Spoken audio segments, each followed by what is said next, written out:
My name's Dean Samid. I'm a digital artist from Ramsgate. I'm a horror specialist and I work in the book cover publishing industry. I'm based in Margate and I am mainly a musician. I also help run an art studio called Fire Island. Because of that, I got into doing like artwork for my music and music videos and graphic design and all those kinds of things. I started really young. At about 14 years old, I got a PC and I basically started doing event flyers for local musicians. Their events got progressively bigger until they became some of the biggest promoters in Southeast England.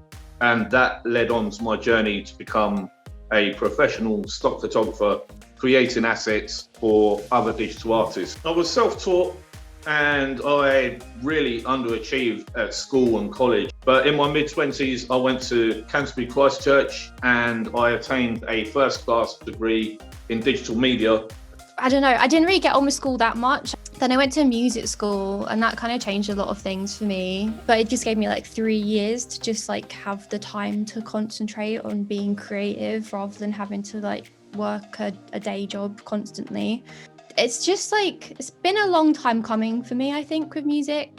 I've always stuck with it, even though I've had my little side hustles like all the time.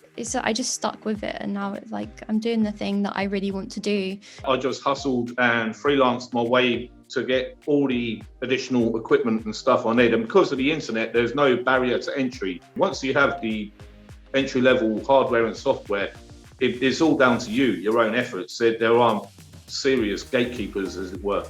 You can achieve a great deal with a YouTube channel, with a SoundCloud account. As before, it was gatekeepers that said, no, you're not the right face, you're not the right sound. But now you can build an audience off your own back. The lesson to be learned, I think, is that you just got to keep doing it and just like don't stop like perfecting your craft. You can definitely get your foot in the door really easily.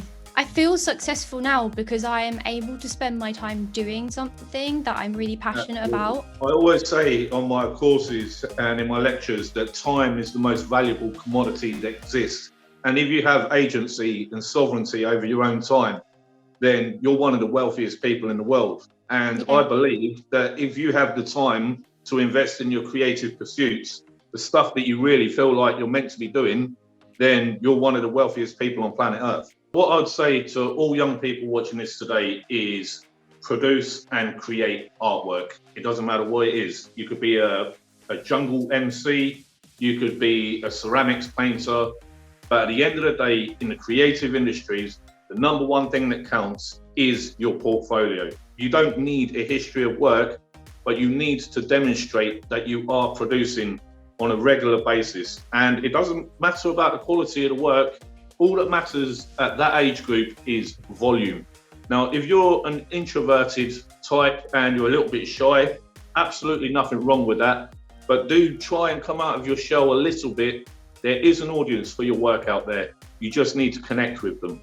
Thing that I would say is just to keep doing things. Just like don't stop doing stuff like that you're passionate about, and eventually it will lead to opportunities. You just got to like trust that if you continue doing the things that you're passionate about, that you will eventually end up in the right place. The new economy, that is being a digital freelancer or a digital product creator, is in a boom state.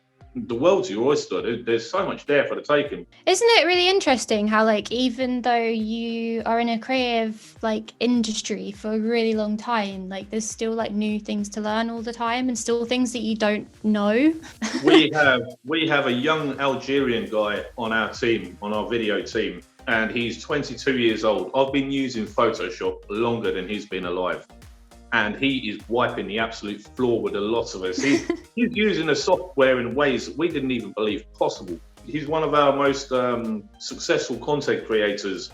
And he's so young and he's just approaching it from such a different angle. And we're blown away. So in regards to learning, I'm by no means the ultimate master. I'm a student like everyone else. Even more so now with these pesky kids coming through. It's too good.